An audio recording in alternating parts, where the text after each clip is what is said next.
Maserati Grecale review. What is it? Oh, another SUV. This is a surprise.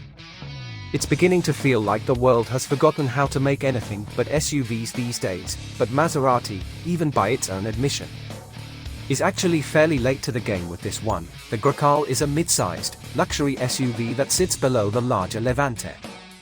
Think Porsche Macan, Alfa Romeo Stelvio, that sort of thing. A global car that's designed to work in lots of different markets without significant re-engineering/tweaking, based around the everyday exceptional tagline.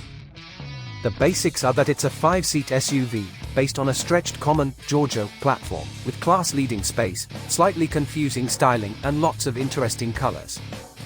The intention here is what Maserati refers to as visual longevity, the idea that if you produce something that follows current trends too closely, you end up falling out of fashion equally quickly.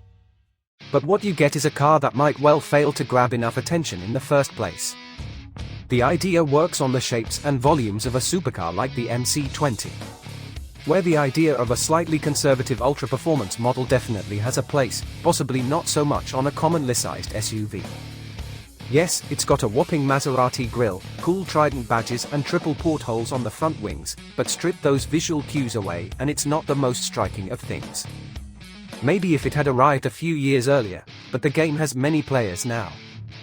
It's got a fire-breathing engine though, right? One version has, yes. But it's a range, and that range contains other models.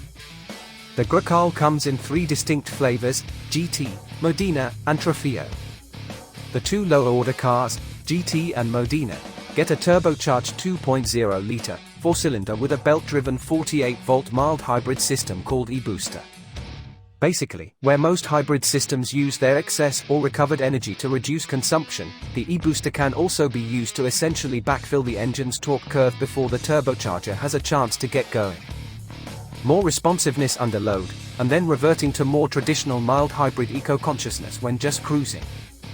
The GT weighs in at 300 brake horsepower and the Modena at 330, with the GT getting an open rear difference. A mechanical locking difference is optional. And the Modena a standard mechanical rear difference and slightly wider rear track shared with the Trofeo. Active air suspension can be optioned on all models, though the Modena gets standard active shocks. All 3 cars get an 8-speed auto, box and 4-wheel drive. The Trofeo is the one that may well grab your attention a bit more, mind. That's the one that carries a detuned version of the MC20 supercar's Nettuno 3.0-liter twin-turbo V6, chucking out some 530 brake horsepower and a wet sump rather than the sports car's dry system. It's still got the fancy pre-chamber ignition, called MTC or Maserati twin combustion, and still sounds fairly raucous.